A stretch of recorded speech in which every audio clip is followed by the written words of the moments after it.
Hey, this is Dan Casper. I've got a question for parents, guardians, or whomever. Have you heard something similar to this before? Hey, Daddy, I have a question. That's my son Hutson, and he has questions about sports. A lot of them. So I figured, hey, why not make this a segment of the Man Cave podcast? Now I keep a list of every sports-related question Hutson asks me. And after I answer his question, I'm now turning it into a podcast. Because sometimes kids ask some really fun questions, but also some really tough ones. So let's get to it. This is Daddy, I Have a Question, a segment of the Man Cave podcast. What's up, everybody? Welcome to this new segment as part of the Man Cave podcast, brought to you by Hy-Vee and Toyson Ford. Dan Casper here with you, and this has been a segment, Daddy, I Have a Question, that I've been kind of sitting on for a while, kind of contemplating it, thinking about it and such, and just really keeping track of all the questions that my little guy, 6-year-old Hutson, has been asking in the last few months. I mean, this kid, first of all, weird, is a big-time sports fan, but, big-time sports card collector, too, and asks a lot of questions, whether they're, like, factual questions like, who was drafted in this year or who played in the Super Bowl in this year, or opinion questions, which is the basis of this first episode, segment, whatever we're going to call it for Daddy, I Have a Question. And he comes out with a banger, with a tough one right out of the gate here, man. So, again, I've kept a list. I'm keeping track of all these questions that Hutson asks me that I think could be good segments, good episodes of a podcast and such. And I tried to get Hutson on. First of all, I tried to get Hutson on to do these podcasts, but it was kind of pulling teeth just to get him to record that few seconds there.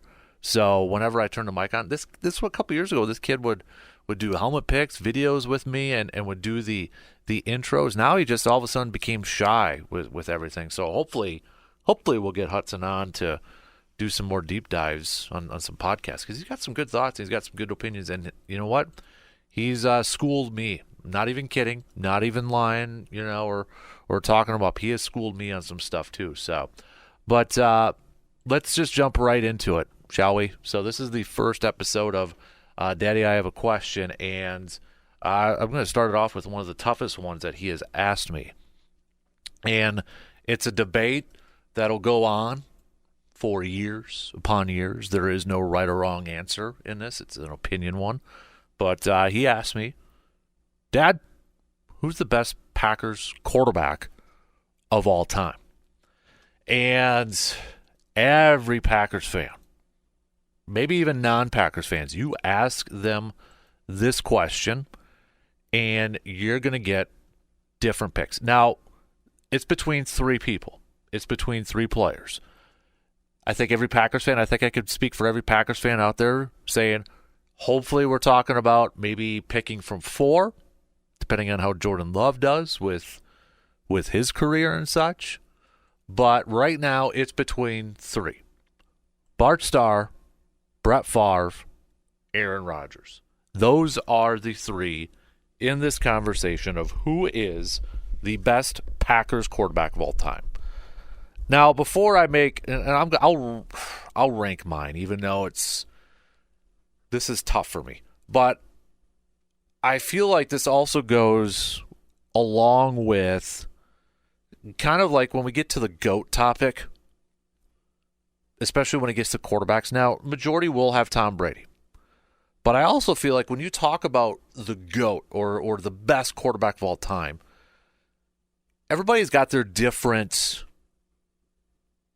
analysis, they look at different things. Some may look at strictly championships. Well, who has the most championships?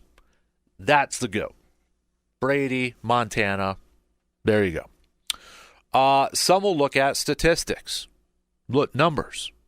Some will look at MVPs. Well, it's Peyton Manning. He's got 5. He's got the most of anybody. Everybody's got their different standards or their different areas that they look at when it comes to deciding who's the best of the best, whether it's in the NFL when it comes to quarterbacks or players in baseball, the NBA, that sort of thing. And I've often joked about this, but given that sports has become so analytical, and you've got websites like Pro Football Focus, and baseball we know is full of analytical stuff. I would love to just come up with a theory. And here's the thing, which is ironic. I suck at math. I hate at math. It was my worst subject as a kid growing up. I was awful at it. But I would love to come up with a formula that would just tell us statistically, analytically, this is the best quarterback of all time. It factors in championships.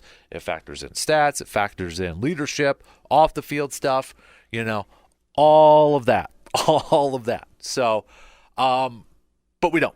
And it would be so based off your opinion and such that we would never be able to get that. But anyways, it's fun to think about. And I still kind of joke about that to this day. So when Hutson asked this particular question to me, and I get it with recent events too, off the field stuff, or maybe on the field in some instances, but a lot of the off the field stuff, I'm not going to let that sway my opinion in terms of who's the best quarterbacks of all time. I'm not going to let off field. I'm not even going to get into it, political or not getting into that.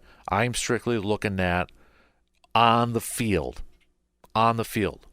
for these three players, these three guys, and basing my opinion on what they did on the field, in the locker room, that sort of thing. Off the field stuff, not factoring into this at all. So before we get into it, just anybody listening to this, you already know about Starr, you know about Favre, you know about Rodgers. But let's just kind of do a really quick background, some of their history, their career history, their resume, if you will. Let's start with Bart Starr. Packers from 1956 to 1971. We're talking about the player, not his coaching career. 2-time Super Bowl champion, 2-time Super Bowl MVP, 5-time total champion. I do buy to the theory, narrative, talking point, whatever we want to call it, that if NFL championships were called Super Bowls before they were called Super Bowls, and we'd be saying Bart Starr's a 5-time Super Bowl champion, I do believe he goes up a little bit more in the rankings of all-time best quarterbacks. I do believe that. He was an MVP one time in 1966, first-team All-Pro that same year, 3-time second-team All-Pro. Was the passer rating leader 5 times. 4 times he led the NFL in completion percentage, was a part of the 1960s All-Decade team. And as we know, he is also Pro Football Hall of Famer. Finished his career with a completion percentage of 57.4%, 24,000 passing yards, over 24,000 passing yards, 152 touchdowns to 138 interceptions, passer rating of 80.5. Now, those numbers don't sound that great compared to today's game, compared to the likes of when we get to Favre and Rodgers. Different era of football. I think you have to compare it to the eras that these guys played in. That's why I'm a big believer Don Hutson is one of the best of all time. Got to compare it to the eras that they played in. So while they may not be eye-popping numbers there, I do feel, compared to some of these guys, look at the eras. Okay? Now let's move to Favre. First of all, Super Bowl champion, Super Bowl 31, lost Super Bowl 32. 3-time MVP, was the first one to win it 3 times in a row. Also a 3-time first-team All-Pro, 3-time second-team All-Pro. Led the league in touchdown passes 4 times, passing yards twice. Get this, he did lead the NFL in completion percentage 1 time in 1998. Part of the 90s All-Decade team, the 100th anniversary all-time team, if you remember that, from a few years ago. Also a Pro Football Hall of Famer. Did at one point hold the record for most touchdown passes in a career and passing yards until, they've gotten broken over the last couple of years, thanks Brady and Drew Brees. But career completion percentage of 62, 508 touchdowns, 336 interceptions. Also holds the record for that. Most touchdowns, interceptions too. Passing yards, 71,838, a career passer rating of 86. All right, 86. So, Aaron Rodgers now. 1-time Super Bowl appearance, 1-time Super Bowl winner, Super Bowl 45. Has won 4 Super Bowls. He's still currently playing too. 4-time first-team All-Pro, 1-time second-team All-Pro. Led the league in passer rating 4 times. Led the league in touchdowns twice. Completion percentage leader once. He got some familiar or same categories where these guys have led, right? 2010's All-Decade team. He is the NFL record holder in career passer rating, 103.6. Single-season passer rating, 122.5. And the lowest interception percentage in a season, 0.3. So far in his career, 65.3% completion percentage, 475 touchdowns, 105 interceptions, 59,000 passing yards, a 103.6 passer rating. He also holds. So there you have it. Just a little bit of a quick background on those guys. All right.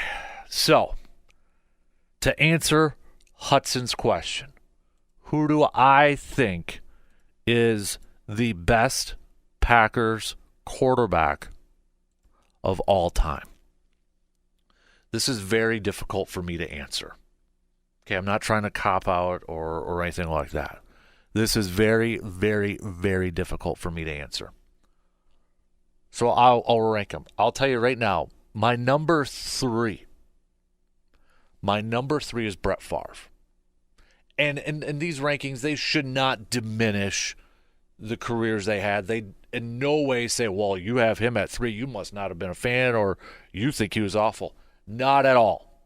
Not at all. Somebody's got to be 3, somebody's got to be 2, somebody's got to be 1. I'm going with Favre. Favre did a lot of great things, and he was a part of the resurrection in Green Bay. Him and Reggie White. No doubt about it. He did it with, like receivers coming in and out. He didn't have a Hall of Fame receiver. Antonio Freeman was probably consistently his best one. Robert Brooks there for a little bit, although he did start with Sterling Sharp, and Sterling Sharp should be in the Hall of Fame for crying out loud.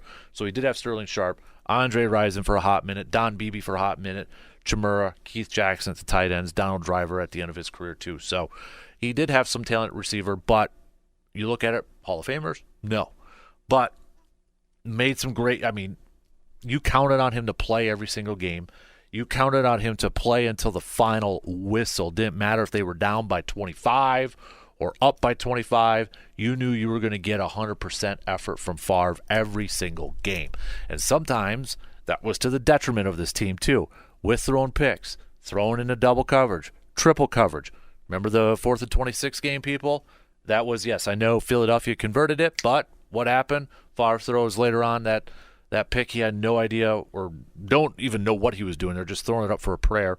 Or the NFC Championship game against the Giants, throwing a pick there too. Heck, if you even want to go to the Vikings, when he played there, that pick in the NFC Championship game. So while that gunslinging mentality helped them win some games, a lot of games, it helped them also to lose some games. But overall, you're talking about one of the best quarterbacks to have ever played the game. Top 10, according to the NFL people who voted for the 100th anniversary team. I ain't going to argue with that. By no means am I going to argue with that. But for my list, compared to these 3, I'm going to go with Favre at number 3, which means it was a hard decision to pick between Starr and Rodgers. And this is where I go back to the whole thing about how, for when you decide or when you make your picks on who's the best of all time, it depends on the factors you look at. Some will look straight at championships. Some will look at the statistics, the numbers. Some will just, the eye test.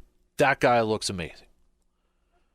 I try to combine both of these. And I'll be honest with you, I've gone back and forth on this for a long time. Not just recently when Hutson asked me, but for a long time. I've gone back and forth.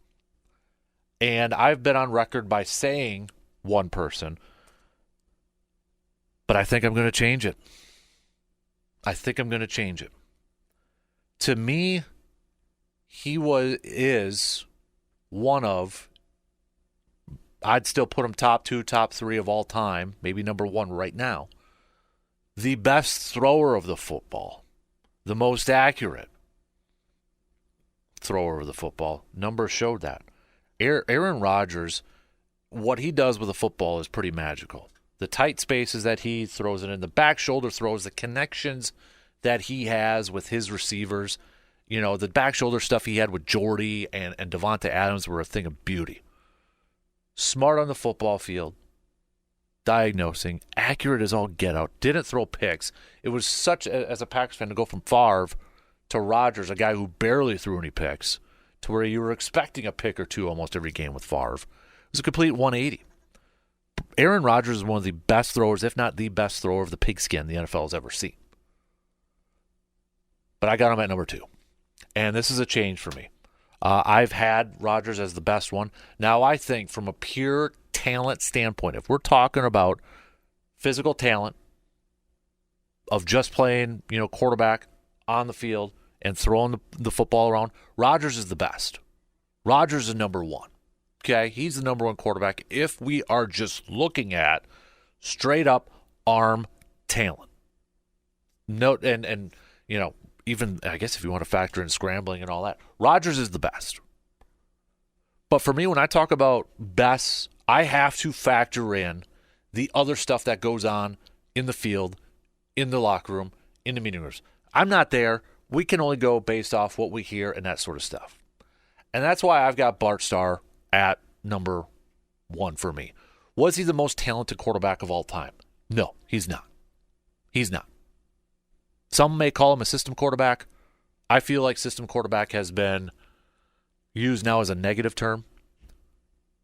But Bart Starr, you look at the championships, people put him up there for championships, and I get that. What the tiebreaker to me between Starr and Rodgers, or I guess maybe the number 1 deciding factor for me, why I picked Starr over Rodgers, leadership, respect, command of the huddle.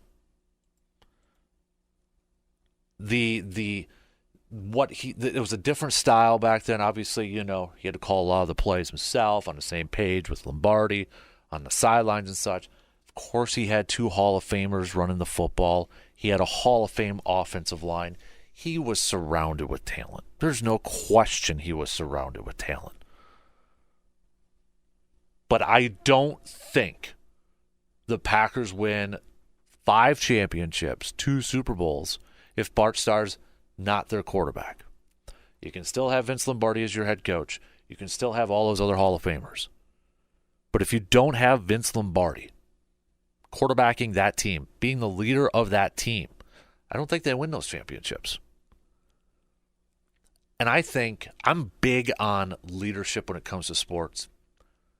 Even like Tom Brady. Okay, so Tom Brady has all the records. Longevity plays a part of that. But, passing yards, touchdowns, wins. I don't know if anybody's going to catch him. Maybe Patrick Mahomes.